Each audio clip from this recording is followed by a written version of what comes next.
y Esteban. Es un gran privilegio recibir este honor de manos del príncipe Andrew y quería así agradecerles y agradecer al Chatham House y a la reina. Yo siempre he admirado esta prestigiosa institución desde que vivía en Londres en los años 70. Hablé aquí como ministro de la Defensa, eran tiempos de guerra, y ahora vengo acá para dirigirme a ustedes como constructor de la paz. Y es un honor para mí estar aquí con ustedes hoy. De hecho, la semana pasada vi una película maravillosa llamada The Journey, un viaje a la paz, que está basada en eventos de la vida real. Es una película británica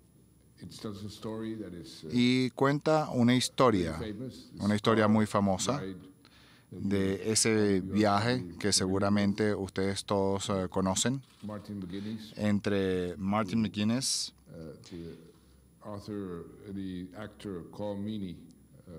que está representado por Colm Meaney, el actor Colm Meaney en la película. Él representa a McGuinness, quien estuvo en Colombia el año 2014, tratando de estimular todo el proceso de paz, de impulsarnos. Después de mi visita estatal el año pasado, me reuní con él en Belfast, de hecho. Y la otra persona que estaba en este viaje fue Ian Paisley, quien en la película era representado por Timothy Spall, que era un líder del Partido Laboral Democrático. Fue un viaje incómodo, pero fue un viaje que cambió el curso de la historia. Y hubo en la película unas escenas magníficas. Yo vi la escena varias veces y otras personas vieron las escenas para ayudarme a escoger algunos de los comentarios y de las acotaciones que eran más relevantes para lo que estábamos viviendo actualmente. Y simplemente les voy a mencionar 3 líneas. Uno le dice al otro: te están pidiendo que traiciones a tu gente y tú me estás pidiendo que traicione a la mía. Segundo, esta es la única oportunidad de construir algo que sea duradero. Y una de las frases más realistas y destacadas es que estamos cerca de lograr algo que el mundo va a aplaudir, pero que nuestro propio pueblo odiará. No puedo evitar relacionar esto con mi propia experiencia y relacionarlo con Colombia, porque fue eso exactamente lo que pasó. El mundo está aplaudiendo, pero muchos, no todos, en Colombia lo odian. Probablemente algunos de los protestantes que estaban afuera de Chatham House hoy también lo odian. Pero yo, cuando estaba empezando este proceso, me recuerdo que un periodista del New York Times me preguntó: tú eres un gran admirador de Franklin Delano Roosevelt, ¿también creen que te van a llamar un traidor de tu clase? Y yo dije: probablemente, al final seguramente me llamarán un traidor de mi clase. Pero es un proceso que es muy difícil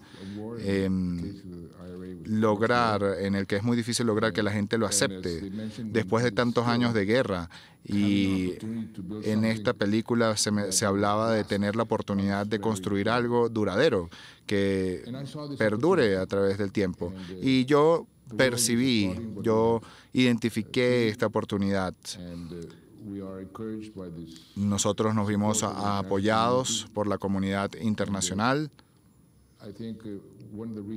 y creo que una de las razones por las cuales el mundo y la comunidad internacional está aplaudiendo esto, y yo creo que al final la mayoría de los colombianos terminarán aceptando que lo que hicimos fue lo que debíamos hacer. También porque fue una solución única, un proceso de paz único. ¿Por qué fue único? porque era la primera vez que un acuerdo de paz se negociaba bajo el paraguas del Estatuto de Roma, que se negocia y se aprueba precisamente para negociar y terminar conflictos. Era la primera vez también que las víctimas del conflicto estaban en el centro de la solución y sus derechos eran principales, porque esto le daba legitimidad al proceso. También nosotros hicimos un esfuerzo especial por implementar un proceso dirigido a sacar la verdad, porque para muchas de las víctimas lo único que importaba era que saliera la verdad. ¿Dónde está mi hijo? ¿Dónde está mi hija? ¿Por qué hicieron esto? Nosotros también hicimos un esfuerzo muy especial para negociar un acuerdo de paz que fuese consistente con el derecho internacional y con nuestra propia Constitución. Y lo hicimos de forma tal que pudiésemos establecer estos dos pilares como límites. Y yo creo que esto tuvo un efecto drástico en una guerra que el mundo que se declaró en el mundo hace más de 50 años contra el narcotráfico y que todavía no se ha ganado. Y después de 45 años que fue declarado por el mundo, todavía Colombia sigue siendo el primer exportador de cocaína a los mercados mundiales.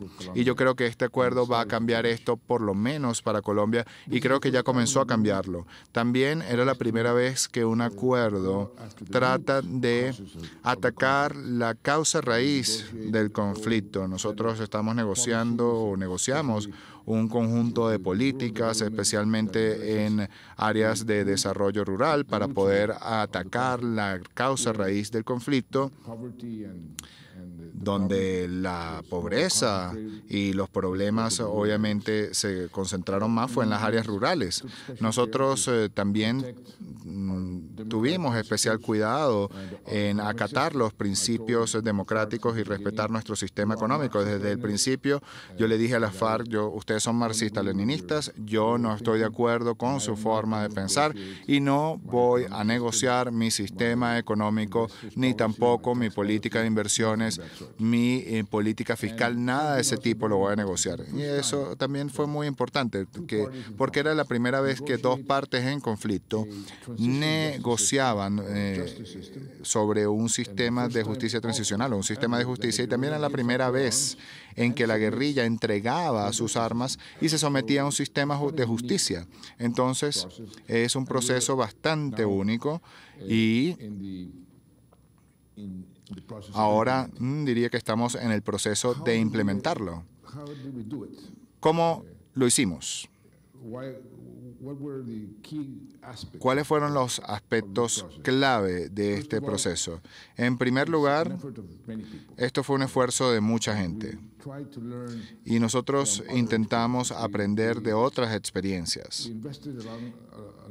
Invertimos mucho tiempo estudiando otros procesos para ver qué funcionó, qué no funcionó, qué se podría aplicar a nuestro proceso, qué no se pudo aplicar a nuestro proceso, y también intentamos extraer lo que se podía aplicar, porque era algo que es una verdad, algo que es una verdad muy evidente, es que cada conflicto tiene sus propias condiciones. No puedes sencillamente copiar un conflicto y aplicar sus condiciones a otro. Entonces aprendimos de varios procesos. Yo contaba con un grupo de personas muy experimentadas, con mucha experiencia práctica, que sabían mucho sobre negociación, sobre negociaciones de este tipo, que de hecho habían tenido práctica real en este tipo de negociaciones, y ellos me ayudaron increíblemente desde Jonathan Powell, que está aquí con nosotros, fue una de esas personas. Slamaweh Amit, que es el ex ministro de Relaciones Exteriores de Israel, que también fue muy importante importante en el acuerdo del Campo David. También me dijeron que había una obra en el teatro sobre eso y debemos ir si tenemos tiempo. Y Joaquín Villalobos, que fue profesor en Oxford y estaba negociando del lado de la guerrilla, y otras personas que me ayudaron desde el principio y que fueron extremadamente importantes. Nosotros tuvimos una agenda muy limitada en comparación con otros esfuerzos en los cuales la guerrilla había impuesto la agenda, y en otro esfuerzo, el esfuerzo anterior, había 198 puntos a discutir en la agenda, y en nuestro caso solamente fueron 5 puntos en la agenda. Era una agenda práctica, directa, y para poder decir, si llegamos a un acuerdo sobre esto, el conflicto llegará a su fin. Y negociamos en secreto la agenda al principio. Eso fue un aspecto clave. La negociamos en secreto y siempre había un problema de comunicación sobre cómo comunicar lo que estábamos haciendo, porque es muy difícil y es muy susceptible a muchas distorsiones. Y de hecho yo estoy pagando el precio de eso después de que terminaron las negociaciones secretas y empezamos con la agenda pública. Tuvimos que acordar con las FARC que no íbamos a decir cómo iba la negociación hasta que todo ya estuviese amarrado, porque habíamos adoptado la metodología de que nada se va a acordar hasta que todo se acuerde. Sin embargo, ellos empezaron a manifestar sus posiciones ante la opinión pública, que no iban a entregar las armas, que no se iban a rendir, que se iban a quedar y que iban a acatar solo lo que ellos querían. Entonces, a veces la opinión pública te obliga, y me obligó a mí, a decir cosas que tienen que hacer contrapeso a su posición. Y obviamente estamos hablando de una negociación. Y 5 años antes me dijeron, bueno, es que usted nos dijo que, por ejemplo, ellos nunca iban a poder lanzarse al Parlamento o al Congreso sin que fuesen juzgados primero. Sí, esa fue la posición negociadora, la posición original, pero ahora estamos discutiendo precisamente ese punto. Entonces, usted es una víctima de sus propias palabras y de lo que dijo hace 5 años en la negociación. Y bueno, manejar eso fue muy difícil, pero nosotros estamos, ya solucionándolo. Es muy importante también establecer las condiciones desde el principio. Por ejemplo, uno de los problemas en los esfuerzos anteriores fueron los militares, porque ellos no querían el proceso de paz porque algunos creían que se iba a recortar el presupuesto militar, otros sencillamente creían que iban a pasar a ser irrelevantes. Había diferentes razones. Entonces, una de las cosas que nosotros hicimos que fue algo muy sabio fue incorporar a los militares. Y yo siempre solía decirles algo que el general MacArthur le decía a sus soldados. Él siempre decía que la persona más interesada en la paz debería ser el soldado, porque es él quien está poniendo su vida en riesgo. Él es el que debería estar más interesado en la paz. Y de esa forma, esa idea fue cada vez más aceptada y fue un punto fundamental porque los militares se convirtieron en aliados del proceso de paz. Nosotros teníamos que cambiar también la correlación de fuerzas que la guerrilla pensaba que tenía antes de ellos pensaban que ellos podían ganar. Y nosotros necesitábamos crear condiciones para que ellos se convencieran de que nunca iban a ganar. Eso lo hicimos. Nosotros también hicimos algo que es muy importante en cualquier guerra asimétrica hoy. Necesitas el apoyo de la región.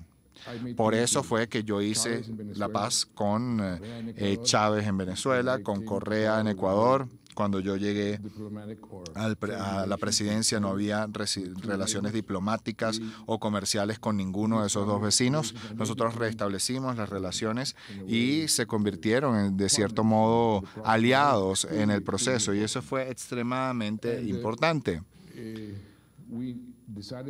Luego nosotros decidimos negociar directamente, sin mediadores. Depende del tipo de conflicto, pero yo creo que en este caso esa era la decisión correcta. Nosotros decidimos negociar fuera del país. Fuimos a Cuba, que es una isla que estaba aislada. Los cubanos nos ayudaron mucho porque tenían cierto apalancamiento con la FARC, con la guerrilla, y establecimos siempre las líneas rojas, los límites desde el principio. Y nos dijimos, nunca vamos a traspasar estas líneas y nunca lo hicimos. Desde el principio fuimos muy claros con lo que queríamos. Y como se mencionó acá, yo cometí el error de prometer que yo iba a llevar el acuerdo de paz a un referendo.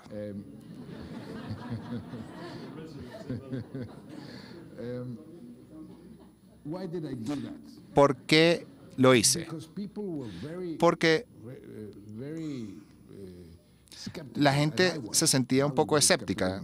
Yo mismo me sentía escéptico al principio.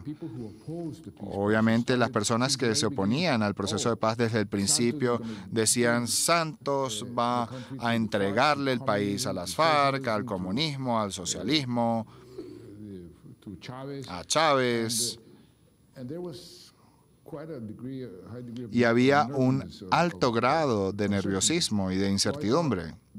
Entonces, yo pensé que si decía que si aprobábamos lo que se había negociado, yo no tenía ninguna obligación legal de hacer eso, que si finalmente lo aprobábamos, pues entonces lo llevaríamos a referendo. ¿Y por qué yo les digo que esto fue un error? Porque, bueno, no fue un error en el sentido de que sí cumplí mi promesa. Digo que fue un error porque aprendí que muchas veces no se vota en un referendo por una pregunta que estás haciendo por otras razones. Ese día, desafortunadamente, Colombia fue afectada por el huracán más severo que nos ha afectado. Fue el huracán Matthew, que golpeó fuertemente la parte norte de Colombia. Generalmente los huracanes huyen de Colombia, pero yo no sé por qué esta vez golpeó fuertemente a Colombia en la parte del norte, el mismo día en que se estaba votando el referendo. Y esa parte es una parte del país que me apoya mucho, más que cualquier otra parte del país. Entonces creo que Dios no estaba conmigo ese día. De cualquier modo, perdimos. Y después de 6 años de negociación, porque en realidad fueron 6 años, 4 años de negociación abierta y 2 años de negociación en secreto. Entonces yo dije, tenemos la paz en la palma de las manos. Esto sencillamente no es que lo podemos botar al cesto de la basura. Entonces decidí renegociar, tomando en cuenta muchos de los aspectos que habían sido planteados por los votantes del no. Ellos decían que querían paz, pero que querían una paz diferente. Y nosotros entonces incorporamos en el nuevo acuerdo por lo menos 90 o 95% de lo que ellos querían. Algunos de ellos querían cosas que eran imposibles, porque hay cosas que no se podían hacer. Por ejemplo, si no aceptaban que había un conflicto interno. Pero básicamente había, aparte de unos puntos básicamente absurdos que querían algunos de los opositores del acuerdo, el resto de los aspectos que ellos sugirieron se incorporaron.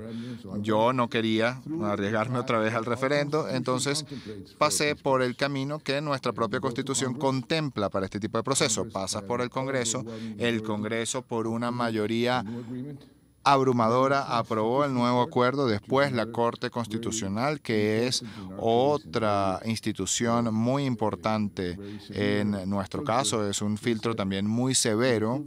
Ellos dijeron, lo aprobamos, y fue así como empezamos a implementar el acuerdo.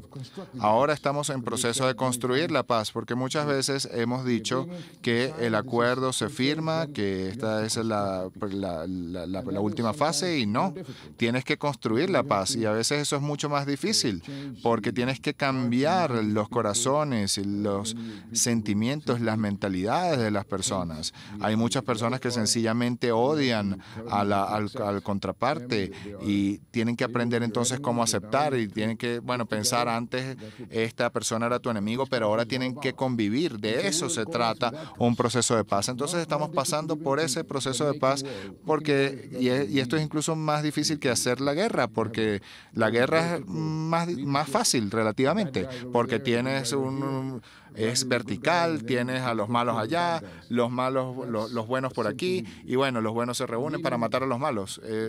Liderar un proceso de paz necesita convencer, entrar a las personas, entrar al corazón de las personas y cambiar su odio por compasión para perdonar. Y eso es mucho más difícil. Tenemos que perseverar, teníamos que perseverar y las personas que están en contra del proceso de paz lentamente están aceptando que el país está cambiando. Tenemos oportunidades grandiosas. Todavía tenemos un poco de resistencia política, porque estamos cerca de unas elecciones y en este mismo momento se está discutiendo o algunas personas están discutiendo, porque eso fue algo que se acordó, es si los ex miembros de la FARC pueden entrar al Congreso o no. Entonces, si no pueden ir, ¿para qué entregaron las armas? Y hay un compromiso y la palabra del Estado está comprometida. Entonces tenemos que convencer a muchas personas de que esta es la mejor forma y que también tenemos que convencerlos de que nunca hay un acuerdo perfecto. Los acuerdos de paz, por definición, son perfectos, sencillamente para marcar una línea entre paz y justicia. Hay siempre personas de un lado que van a estar descontentos y las otras personas van a estar descontentas también. Por definición, eso es lo que va a pasar en cualquier proceso de paz. Pero creo que estamos yendo en la dirección correcta. Estamos empezando a construir la paz en Colombia. Y finalmente, debo decir que ustedes acá en el Reino Unido han sido unos grandes aliados desde el comienzo, han sido muy útiles apoyando el proceso del Reino Unido. También estuvo en la bancada del Consejo de Seguridad apoyando diferentes resoluciones para apoyar a nuestro proceso de paz desde las Naciones Unidas. Las Naciones Unidas siendo garante de los derechos de reintegración y desarme. Ellos todavía aún se encuentran haciendo ese trabajo. El Reino Unido fue el que redactó las resoluciones y no una. De hecho, fue la primera vez que el Consejo de Seguridad de las Naciones Unidas aprobó por unanimidad absoluta 5 resoluciones apoyando un proceso. Eso fue lo que pasó con Colombia. Y esas 5 resoluciones, en esas 5 resoluciones el Reino Unido tuvo un papel preponderante. Y no solamente en eso, también nos están ayudando en el posconflicto y nos están ayudando de muchas formas y estoy muy agradecido. No solamente estoy agradecido por su ayuda, sino también por este honor que me han dado en Chatham House. Muchas gracias.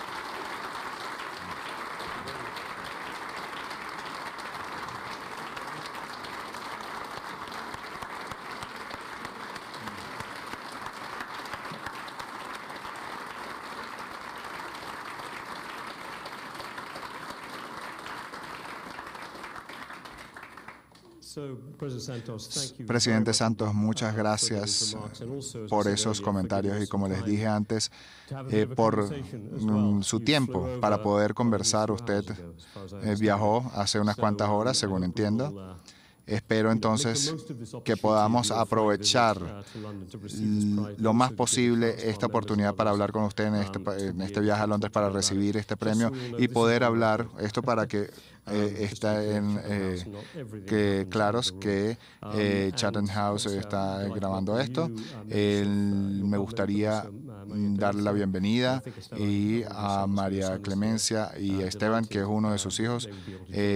Estamos encantados de que nos pudiesen acompañar esta vez, y también estamos muy agradecidos por el hecho de que usted encontró tiempo para venir acá, porque usted tiene una intensa agenda política, se está moviendo por todo el país, y sacar el tiempo para venir acá es maravilloso. Al principio usted dijo que usted conoce muy bien Londres.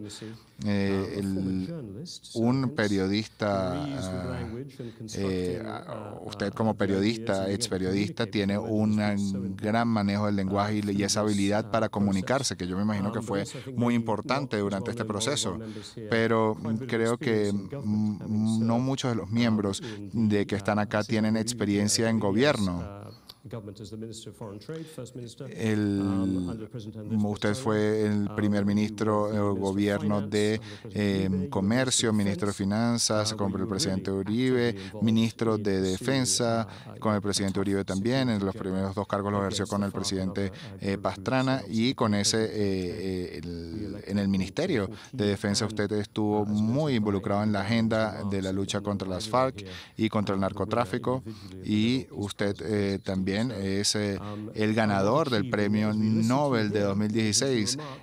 Cuando yo escuchaba sus observaciones, pues claramente pude percibir que su trabajo no está completo, y lo pude entender por la intensidad de sus comentarios, por los paralelismos que usted hizo con otros procesos de paz, y esa línea que dijo de que el mundo va a aplaudir algo que nuestro pueblo va a odiar. Esto es visceral, es algo lo que dijo sobre traicionar a los de su clase, y cuando habló de atacar la causa raíz del problema, tratar de aprender de otros, de no cometer los mismos errores, y ahora creo que otros van a aprender de su experiencia, con suerte. Yo sé que toda la energía que usted puso en este sentido en el frente de negociación. Entonces quería hacer algunas preguntas y después abrir un poco el espacio para preguntas. Y también habló de los aspectos granulares, de los secretos, y también habló de los costos de haber mantenido estas primeras negociaciones en secreto. Y también habló de la importancia de tener apoyo de la región, de tener mediadores o no. También el tema del referendo, que pude notar por la reacción de los miembros acá, que tiene una intensidad aquí en el Reino Unido. Ustedes entienden por qué. Y ahora ustedes están implementando la paz. Pero no lo mencionaron, pero lo están haciendo cerca de una nueva elección. Eso quiere decir que podría transformarse en un proceso totalmente diferente. Me gustaría remontarme entonces un poco al principio y poder tomar un poco de tiempo para dedicarnos a este tema. ¿Qué le hizo pensar que existía una verdadera oportunidad de lograr la paz? Usted había estado involucrado activamente en destruir las FARC. Entonces, cuando llegó a la presidencia, ¿usted qué cree? ¿Que fue antes de ser presidente? Usted dijo, cuando sea presidente, yo sé qué es lo que voy a hacer. ¿Qué fue lo que lo hizo creer que había una oportunidad? El presidente Uribe tal vez no lo perdone por haber sido usted el que tomó esa iniciativa. ¿Dónde usted percibió esa oportunidad? Yo no pensaba en lograr la paz pocos meses antes de ser presidente. Lo venía pensando desde hace mucho tiempo. Cuando yo fui ministro de Comercio Exterior, eso fue en el año 1991, nosotros abrimos la economía. Y recuerdo que estábamos en Nueva York tratando de atraer inversionistas. Y estábamos con el ministro de Finanzas. En el medio de la conferencia recibimos la noticia de que hubo una gran explosión de una bomba en Bogotá. Entonces, obviamente, la iniciativa de atraer inversionistas a Colombia fracasó. Y empezamos a hablar con algunos presidentes de algunas compañías importantes, y una de las personas fue muy honesta, muy franca, y dijo: señor ministro, si ustedes tienen guerra, nunca van a tener inversión verdadera en Colombia. Terminen la guerra. Y a partir de ese momento empezamos a estudiar procesos de paz y bueno, lo que había sucedido en Colombia, lo que había sucedido en otros lugares, y pudimos notar que había 3 condiciones que eran particularmente necesarias. Una era que la guerrilla tenía que estar convencida de que nunca iba a ganar. Es decir, que eso no podía pasar en Colombia. Ellos pensaban que iban a ganar. Segundo, lo dije antes, que necesitas el apoyo de la región. Hay países que apoyan la guerrilla o que apoyaban la guerrilla y que no apoyaban el proceso de paz, y si eso es así, pues el proceso sería más difícil. Y en tercer lugar, lo más importante es que los líderes de la guerrilla personalmente tenían que estar convencidos de que era un buen negocio para ellos personalmente entrar en este proceso. Entonces, nosotros empezamos a crear estas condiciones y como usted dijo, yo fui ministro de Defensa y ellos me llamaban como el coco de las FARC, porque fui el que le di los golpes más fulminantes a las FARC. Y yo debo decir que la inteligencia británica me ayudó mucho porque cambió completamente la forma en que administrábamos nuestra inteligencia, la forma en que nosotros hacíamos nuestras operaciones. Entonces, por primera vez empezamos a dar ataques a los líderes de la guerrilla, al secretariado. Por primera vez en 40 años fuimos uno tras otro. Y al mismo tiempo nosotros mejoramos la efectividad de nuestras Fuerzas Armadas. Entonces, las dos condiciones, esa de que los líderes de la FARC pensasen en su propio interés y la correlación y tener la correlación de fuerzas en nuestro favor o a nuestro favor. La tercera condición era cuando yo llegué a la presidencia,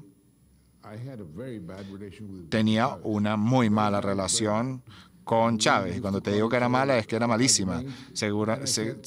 Muy seguido nos insultábamos y en un momento le mandé un mensaje y le dije: Chávez, ¿te gustaría sentarte y hacer las paces? Sí, pero entonces tienes que venir a mi toma de posesión. Y él me dijo: no, ya eso es demasiado. Entonces, 3 días después, nos reunimos en un lugar muy simbólico que fue donde murió Simón Bolívar, ubicado al norte de Colombia, y le dije exactamente las mismas palabras que el presidente Reagan le había dicho a Gorbachev.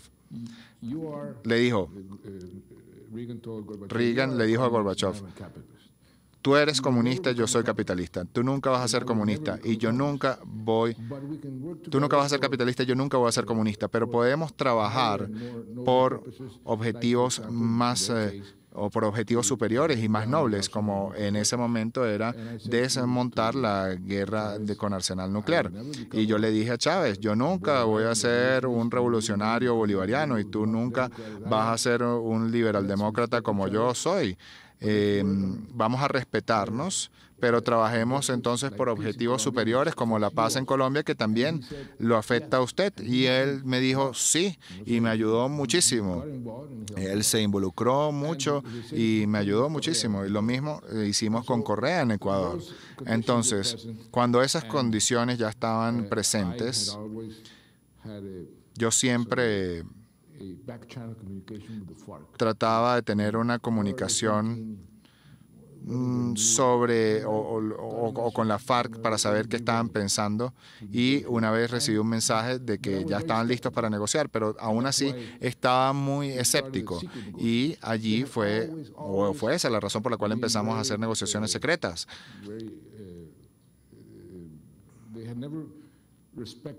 Ellos nunca habían respetado las reglas del juego en términos de que filtraban cualquier intento secreto de hablar con ellos. En este caso, eso se convirtió para mí en una de las formas para medir su verdadero compromiso. Pero la verdadera medida fue cuando empezamos las negociaciones y les dije: nosotros vamos a utilizar la doctrina de Rabin. Rabin fue cuando le dijo a Arafat: nosotros vamos a negociar como si no hubiese guerra, pero yo voy a pelear contra el terrorismo como si no hubiese negociación. Y yo les dije a las FARC exactamente lo mismo. Y un día, el comandante de las Fuerzas Armadas me llama y me dice, tenemos al número 1 de las FARC, lo tenemos ubicado.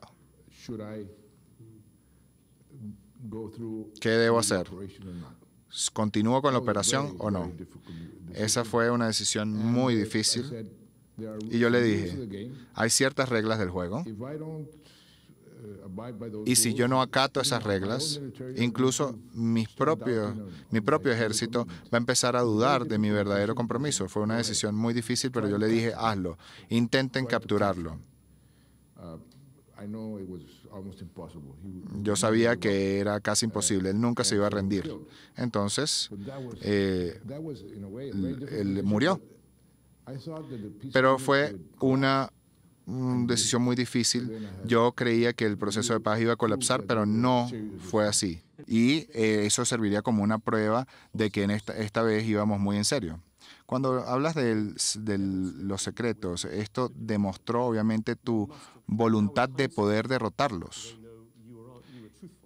Y de esa forma ellos sabían que tú eras honesto, que estabas diciendo la verdad, para no pensar al principio que a lo mejor es una trampa, que es una forma de sacarlos del juego, de derrotarlos. Entonces, ¿cómo pudiste convencerlos de que eras genuino? Esa pregunta es muy buena. Yo creo que funciona de forma bidireccional. Yo creo que sucedieron una serie de eventos. En algún momento ellos querían hacer esto o lo otro para probar una cosa u otra. Y nosotros fuimos haciendo cosas. Nosotros empezamos a tratar de crear, de construir confianza. Y yo creo que es muy importante hacerlo, construir confianza entre los dos lados. De hecho, hay una anécdota que después de muchos años de negociación, mis negociadores no se habían sentado con ellos en un entorno, digamos, social, como una cena o tomarse un vino o un whisky. Generalmente las reuniones eran muy formales. Y mi ministro de Relaciones Exteriores, mi ministra de Relaciones Exteriores, porque las mujeres son muy perceptivas, entonces dijo, tenemos que romper el hielo aquí. Entonces yo les dije, bueno, ve a La Habana y rompe el hielo. Y ella fue y los invitó a todos a una cena. Y ese tipo de gestos tienen una importancia magnífica porque permiten superar ciertas barreras, pero de todo dentro de un proceso. Hablando del lado internacional, usted también dijo que no tenía apoyo legítimo en ese momento, pero entiendo que la mayoría del apoyo estaba de su lado. Entonces, ¿cómo fue ese proceso de equilibrar los dos apoyos, los que apoyaban a la guerrilla y los que los apoyaban a usted? Cuando nosotros estábamos negociando la agenda, yo dije, tenemos que tener intermediarios, mediadores. Yo dije, no, sin mediadores. Pero creo que deberíamos tener algunos países que sean testigos. Y ellos dijeron Cuba y Venezuela. Y yo les dije, bueno, pues Cuba y Venezuela, la opinión pública de mi país va a pensar que yo le estoy dando el proceso a Cuba y Venezuela. Entonces yo dije, bueno, un país, desde el principio yo he estado muy agradecido con Noruega y fue un país que siempre ha querido ayudarnos y apoyarnos. Entonces yo dije, bueno, Noruega es un país que nos apoya y mi opinión pública, la opinión pública de mi país, pues siente confianza en Noruega. Y tal vez para tener entonces a alguien de la derecha, y en ese momento el presidente Piñera era el presidente de Chile y como era buen amigo, pues yo lo llamé y le pregunté, ¿me ayudarías acá? Y él me dijo, sí. Nacionalmente era importante, no solamente para la negociación, sino también para la credibilidad a nivel mundial. Ahora, el referendo que se perdió por un margen muy pequeño, pero a pesar de que el margen era pequeño, todavía se pudo percibir que más de la mitad del país, además de los votantes, se movilizaron, de la mitad de los votantes del país se movilizaron para votar en contra del referendo. ¿Ellos qué creían? ¿Que estaban esperando algo más? ¿Cuál es la razón de esa división cultural? Tal vez la parte urbana, la parte rural, tal vez en el lado urbano tenían más sospechas, pero los lados en la parte rural, ¿cuál cree usted que fue la división más representativa en Colombia que llevó a ese resultado? Yo creo que es todo lo anterior.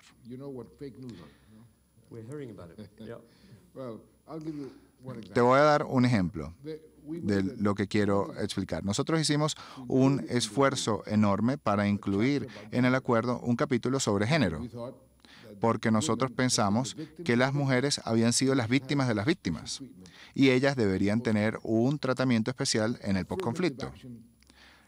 Necesitábamos una acción afirmativa a favor de las mujeres. Entonces, en el capítulo de género,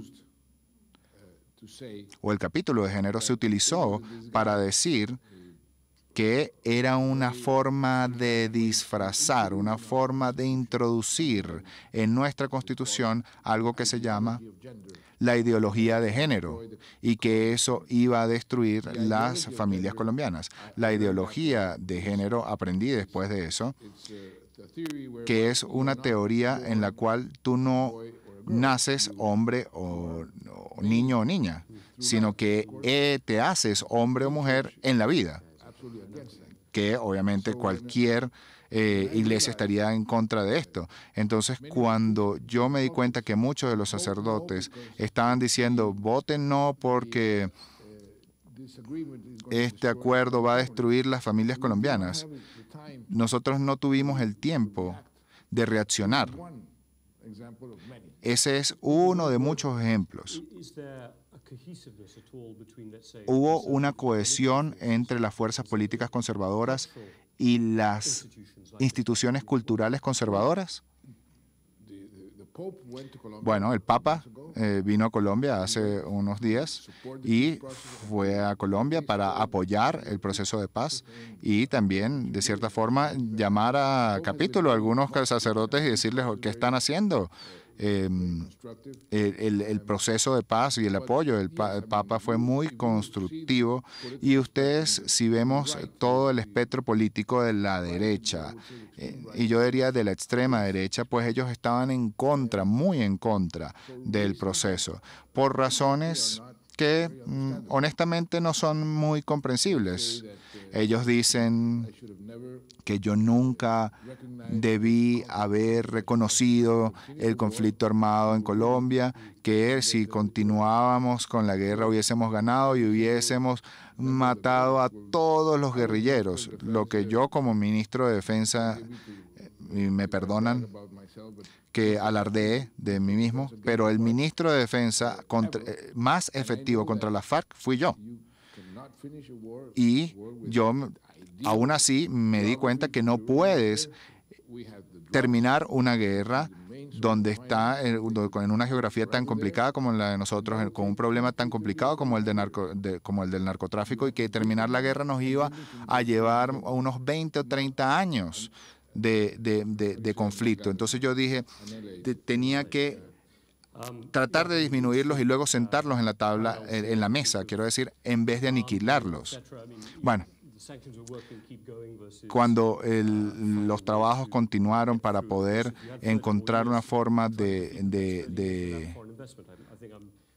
yo creo que bueno, esas fueron palabras que dijiste sobre la inversión extranjera. Y quiero que hagamos dos preguntas nada más a partir de ahora. ¿Usted cree que el acuerdo de paz puede sobrevivir a las próximas elecciones? En otras palabras, esto fue un acuerdo que, según entiendo, que se firmó por las dos cámaras, el Senado y el Palacio Legislativo, que fueron aprobadas de esta forma también por la Corte Constitucional, a pesar de que no forma parte de la Constitución. Obviamente, cuando venga un cambio de liderazgo, cuando cambie la perspectiva, ¿qué cree usted que viene? No sobre los detalles de la implementación. ¿Qué cree usted que va a pasar?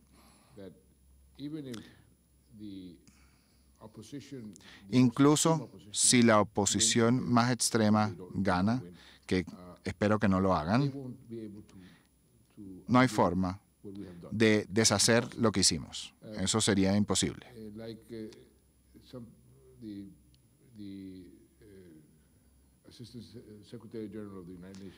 El subsecretario general de las Naciones Unidas dijo que al momento en que entregan las armas quedan destruidas. Y ahora mismo ellos están en un lugar donde se pueden invertir el hierro de las armas para construir la paz. Legalmente tenemos una garantía constitucional de que esto no se pueda deshacer. La Corte Constitucional, cuando aceptó el acuerdo y la justicia transicional como parte de ese acuerdo, dijeron, para los próximos 12 años o durante los próximos 12 años, ninguna ley en Colombia podrá ir en contra del acuerdo de paz. Y esto es algo que no se podrá modificar. Legalmente es muy difícil y yo diría que prácticamente sería imposible. Y políticamente, pues, el pueblo simplemente va a decir, es absurdo. Decirle a la FARC, regrésense a las montañas, eso es algo que nadie pensaría. Entonces, el pensamiento alternativo sería como una atrofia del acuerdo, que no haya ninguna reforma agrícola, que no haya ni reforma rural, que por problemas económicos no se pueda seguir con el acuerdo. Entonces, hacer que este acuerdo o deshacer este acuerdo podría hacer que el acuerdo se debilite tanto que las razones por las cuales las FARC entregaron las armas se vean deslegitimadas. Entonces, ¿qué haría en ese caso si el acuerdo se debilita en el futuro? Entiendo lo que tú dices. Digamos que recortar el presupuesto de programas sociales. Y nosotros dijimos esto al principio. Nosotros no hicimos esto por la FARC. Nosotros hicimos esto porque el país lo necesitaba. Nosotros les estamos llevando a ciertas áreas escuelas y carreteras porque las necesitan, no porque las FARC nos obligan a hacerlo. Entonces es parte de más o menos un desarrollo normal. En los futuros gobiernos, si el gobierno futuro no quiere invertir en esas áreas, pues eso es una decisión política de ellos. Pero no es algo que va a ir contra el acuerdo, porque el acuerdo no se hizo porque las FARC dijeran que nosotros debíamos hacerlo. Bueno, sobre el cambio de liderazgo en Washington, el presidente Trump tiende a describir las cosas y ver las cosas como blanco y negro y tomar ciertas acciones que podrían parecer raras. ¿Esto ha tenido algún impacto en el contexto? No.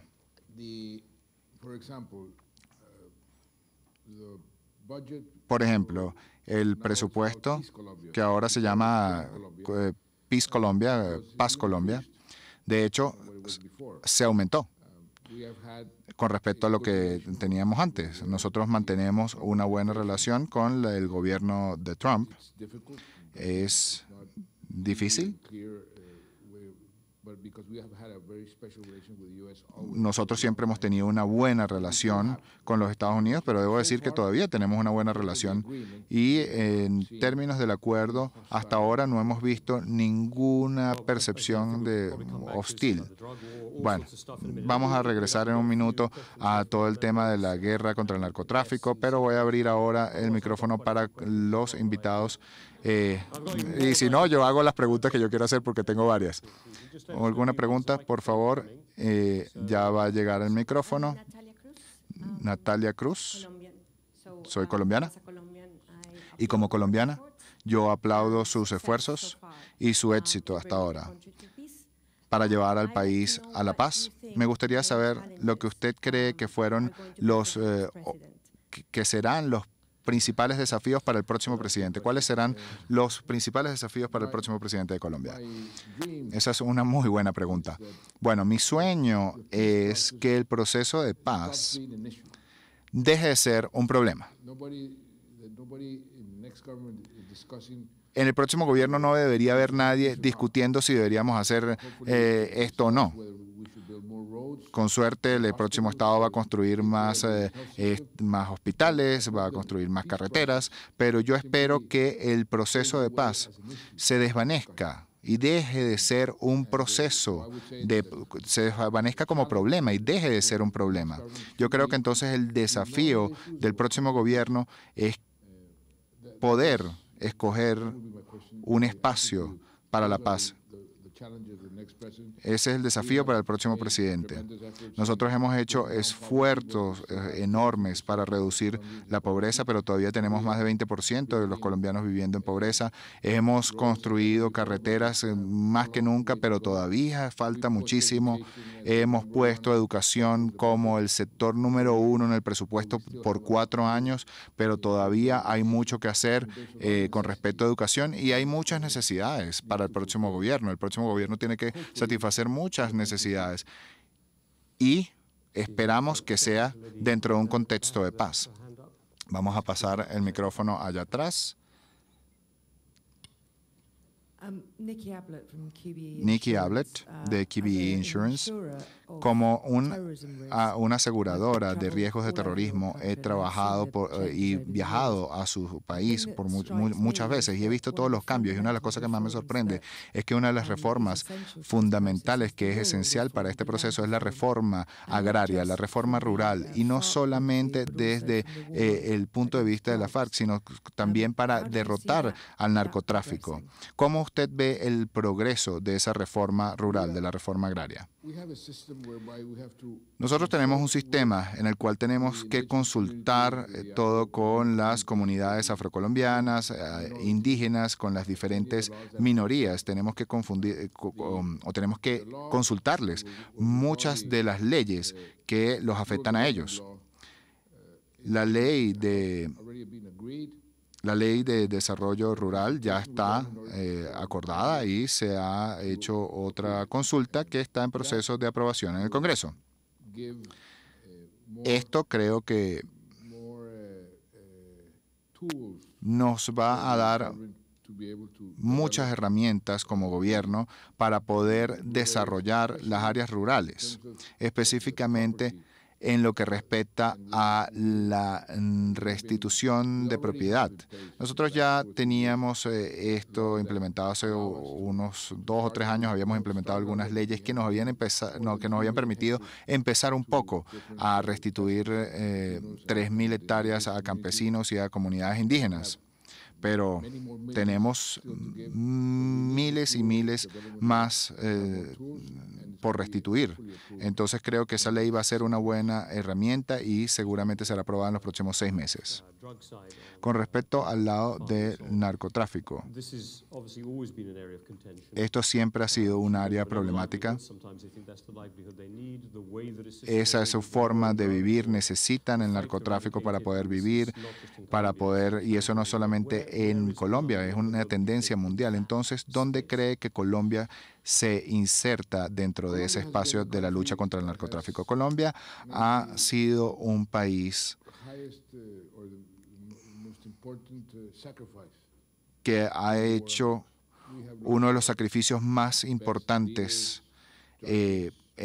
con respecto a las drogas. Nosotros hemos perdido líderes, periodistas, gobernantes y el narcotráfico se expandió por todo el país y seguimos siendo el número 1 en exportación de cocaína. Y hace unos años propuse a las Naciones Unidas que deberíamos reevaluar el mundo de las drogas. En la Asamblea General hemos discutido este tema bastante y creo que hemos alcanzado algunos progresos, pero no los suficientes. Creo que el país debería tener un enfoque exclusivamente punitivo con respecto al narcotráfico. Hay muchas personas en las cárceles americanas por crímenes relacionados con narcotráfico que toda la población de prisioneros por otros casos. Para darte un ejemplo, en el caso de Colombia, ayer capturamos o hicimos la mayor confiscación de cocaína de nuestra historia. ¿Cuántas eran? Sí, mi hijo tiene razón. 13 toneladas de cocaína. ¿Y qué estamos haciendo entonces?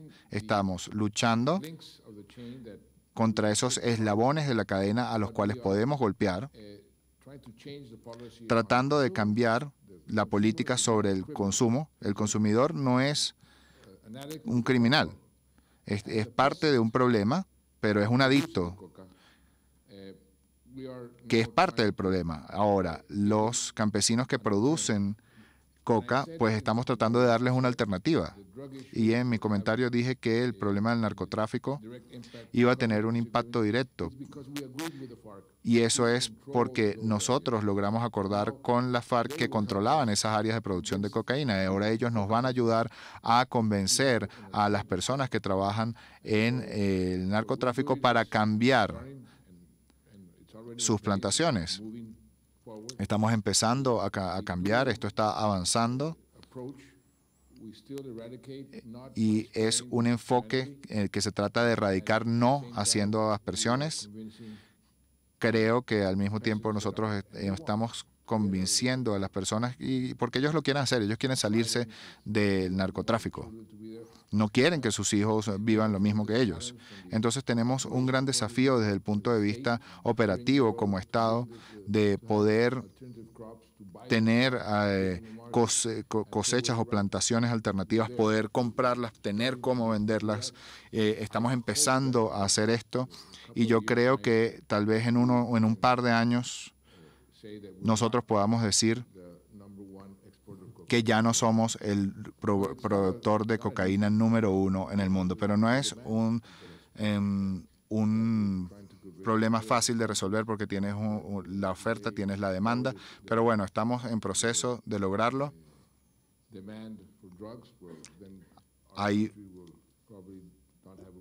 una alta demanda de drogas en el mundo y esperamos que nuestro país no sea el principal proveedor en los próximos años. Yo soy colombiana. Muchas gracias por el acuerdo de paz. Yo creo que es un gran hito para nosotros. ¿Cuál es el plan inmediato? ¿Cuál es el plan para las mujeres que eran guerrilleras, de la FARC? Hay como un baby boom en Colombia. ¿Cuál es el plan para esos niños, para las madres, las personas que fueron educadas en esas áreas, que tal vez ya cuando ya no tienen mercado para distribuir cocaína? Entonces, ¿cuál es el plan? Yo he escuchado que hay muchas personas en áreas aisladas que están solas, que no tienen a nadie, que no tienen ayuda, no hay allí militares, no hay nada. Entonces, ¿cuál es el plan inmediato para resolver esta situación? El baby boom es con la gente de la FARC, con las mujeres que eran miembros de la FARC, o bueno, la FARC desapareció, entonces ya no son miembros de la FARC. Entonces, ¿qué estamos haciendo allí? Nosotros estamos tratando de abrir una discusión dentro de la FARC. La FARC quieren que la reintegración se haga de forma colectiva, es decir, que los diferentes grupos puedan hacer o formar parte de una reintegración colectiva, pero la base de todo esto es la reintegración individual, y ese es un punto álgido de discusión, porque eso ha un poco ralentizado la implementación de los planes de reintegración, porque la mayoría de los planes de reintegración tienen consideraciones especiales o proyectos especiales, capacitaciones especiales también para mujeres. El SENA tiene unos programas especiales para que las mujeres puedan, algunas de ellas, sencillamente estudiar.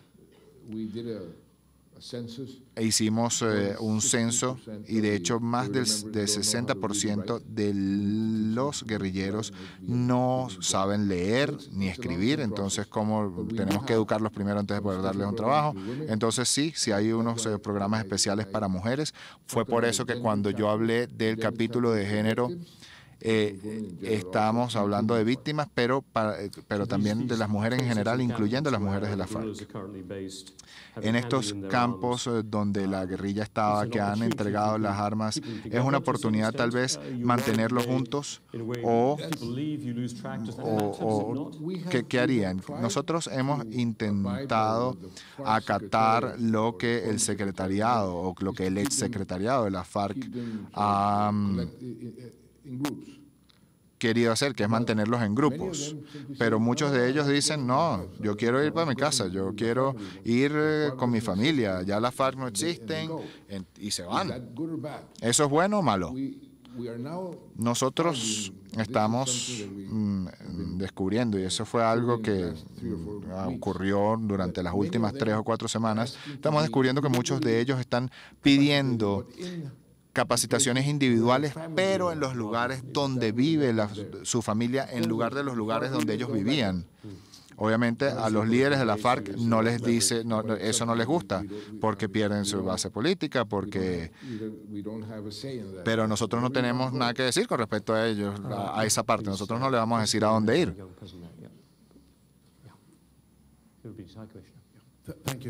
Señor presidente. Mi nombre es Eurípides, señor presidente, y yo soy el alto comisionado de Chipre, y no quiero desviar la atención de tan fascinante presentación, pero quiero abordar una pregunta. Con gran fascinación y con gran admiración, con la gran admiración que siento por usted y por Colombia, y por su valentía y por su coraje y por la administración de los resultados finales a pesar de los problemas. Usted citó a Reagan y él también necesitó verificar la confianza. ¿Cómo usted va a hacer eso? Que nosotros no vamos a... ¿Cómo usted va a garantizar a los garantes esa confianza? Usted habló del apoyo regional. A veces es necesario integrar ese apoyo necesario. ¿Cómo usted va a lograr hacerlo cuando hay opciones diferentes, cuando hay alternativas diferentes? Tal vez me gustaría escuchar sus comentarios con respecto a esto. ¿Podrías parafrasear un poco lo del lado de la verificación? ¿Ustedes establecieron ese acuerdo? Por ejemplo, bueno, de las cosas que nosotros hicimos era imposible verificar un 100% de todo.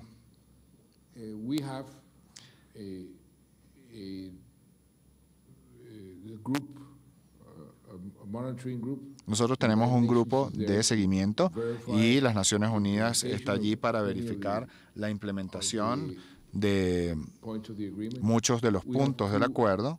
Nosotros tenemos 2 líderes mundiales, uno elegido por ellos, que es el expresidente de Uruguay, Mujica, y el otro escogido por nosotros, que es el expresidente de España, Felipe González.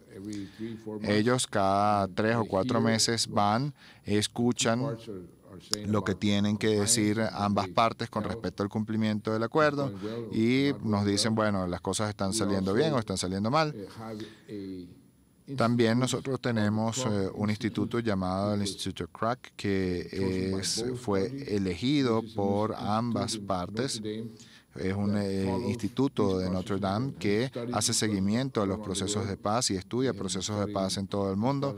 Ellos han estudiado procesos de paz desde hace unos 35 o 40 años. De hecho, dicen que este es el proceso de paz más completo que se ha negociado en la historia. pero ellos tienen que ir cada 3 o 4 meses a Colombia y verificar el cumplimiento del acuerdo. Entonces, ese es el tipo de metodologías que se utilizan para verificar, pero siempre hay un margen de confianza. Hay a veces personas que no quieren cumplir y es imposible vigilar todo, pero por ejemplo, en el sistema de justicia transicional, cualquier miembro de la FARC que cometa o que vuelva a delinquir va a perder todos sus beneficios y va a pasar por una condena criminal civil. No, es algo muy característico. Esto es muy importante lo que decías de la justicia transicional. Sobre la justicia transicional, parte de la frustración de estos acuerdos de paz viene por el hecho de que las personas que cometieron crímenes no están siendo responsabilizadas por sus crímenes. Entonces usted habló sobre cómo dibujar esa línea entre justicia y paz. ¿Cuáles son las medidas que usted puede implementar en este acuerdo para abordar este problema específicamente? Este fue uno de los aspectos más difíciles del acuerdo. Tratar de venderle esto a la opinión pública. Hubo cierta oposición durante el proceso y la oposición intentaba desacreditar lo que nosotros pensábamos y decían, bueno, estas personas han cometido crímenes de lesa humanidad, crímenes contra la humanidad y no están pagando ningún día de sentencia de prisión. Esa es una forma de verlo.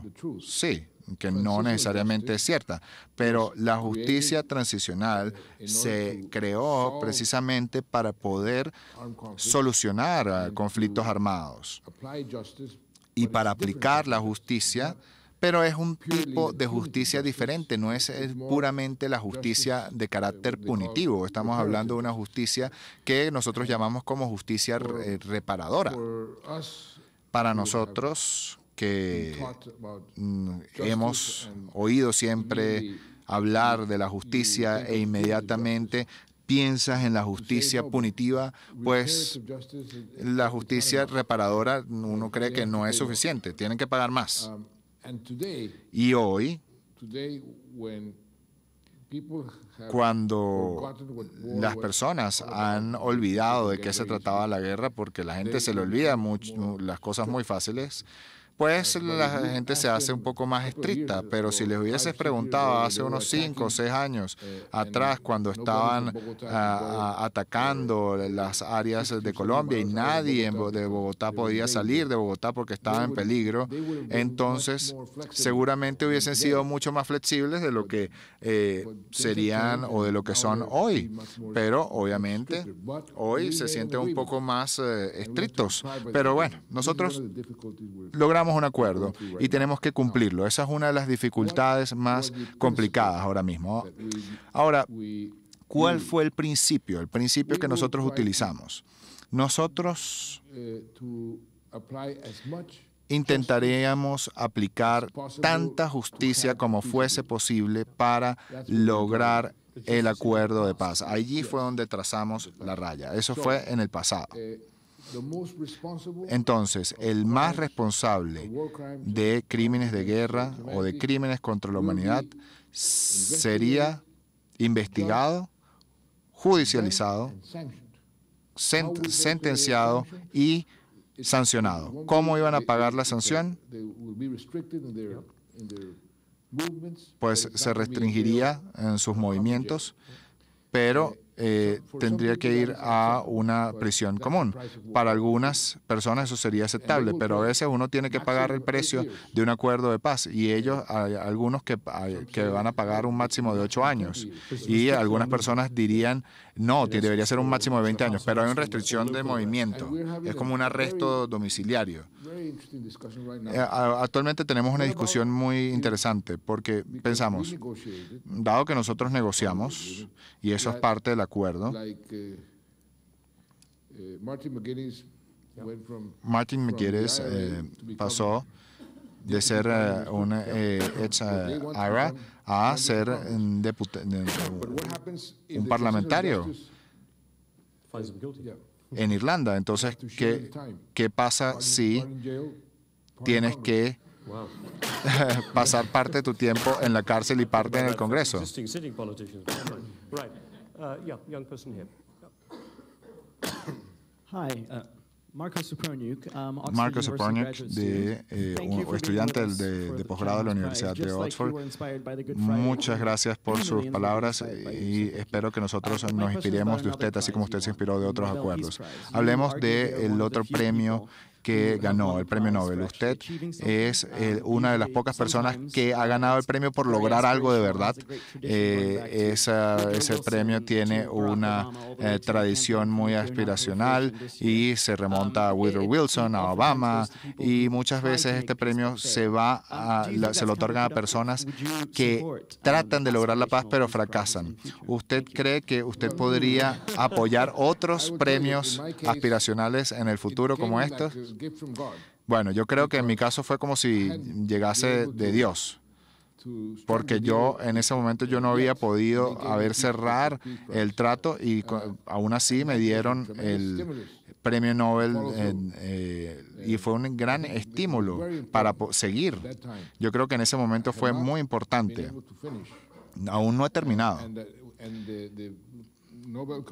Y el comité del Nobel dijo, te vamos a dar el premio por la forma en que intentaste, no si tuviste éxito o no. Y creo que esa es una buena razón. Bueno, y no soy yo el que tiene que decirlo. Bueno, vamos a enfocarnos en los miembros de Chatham House. Miembro de Chatham House, Jeff Ryman.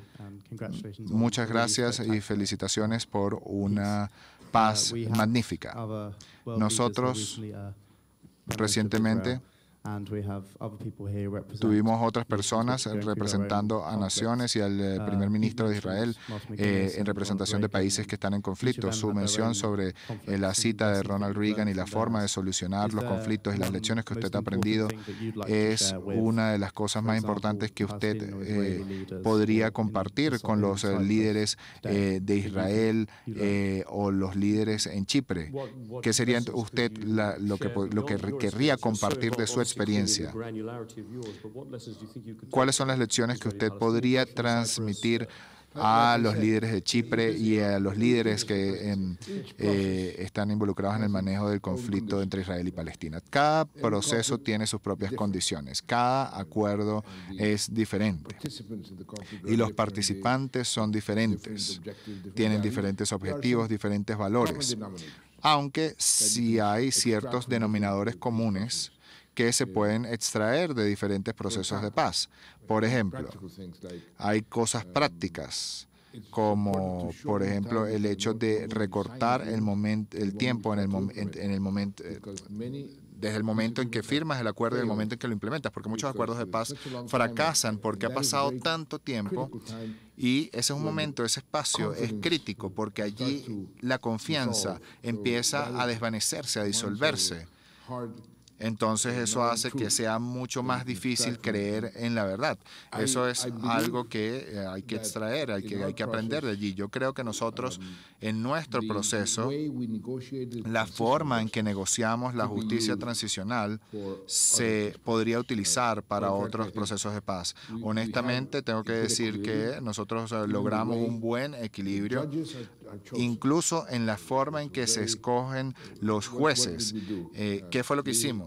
Nosotros escogimos 5 instituciones y les pedimos que nominaran a 5 personas que después escogerían los miembros del tribunal. Esas instituciones fueron las Naciones Unidas, la Corte Europea de Derechos Humanos, la Institución Internacional de la Justicia Transicional, nuestra Corte Suprema de Colombia, y las universidades públicas. Esas fueron las 5 instituciones que escogieron 5 otras 5 otras entidades que iban a nominar a 51 jueces. Esa fue la forma en que lo hicimos y muchos de los abogados entraron en la discusión sobre cómo escoger cortes, cómo escoger jueces y ahora piensan que esta es la forma ideal. ¿Y por qué lo hicimos así? Porque era la primera vez también que la justicia, era la primera vez en que la justicia se negociaba entre dos partes y no impuesta por una tercera. Generalmente, si tomamos el caso de Bosnia o otros países, siempre hay un tercero, las Naciones Unidas o una superpotencia que intenta imponer, pero no, aquí no fue así. Aquí las dos partes trabajaron juntas y yo creo que es una buena pregunta, es algo que depende siempre del conflicto, de las condiciones del conflicto, obviamente. Bueno, ya estamos llegando al fin de esta reunión. Ha sido una discusión intensa, maravillosa, pero me gustaría hacerte una última pregunta sobre tu contexto. Venezuela no es la Venezuela que era. ¿Te preocupa el contexto regional? ¿Que algo de eso, de ese contexto negativo se pase a Colombia? Que afecte algunos de los pasos específicos que han tomado. Hay muchos asesinatos rurales, según entiendo. Hay un acuerdo, una negociación de acuerdo que no se puede mantener con el ELN. Entonces, ¿qué tan preocupado se siente usted por el contexto regional? Algo que se pueda, de ese contexto que se pueda derramar y afectar a Colombia. Yo creo que ya está pasando.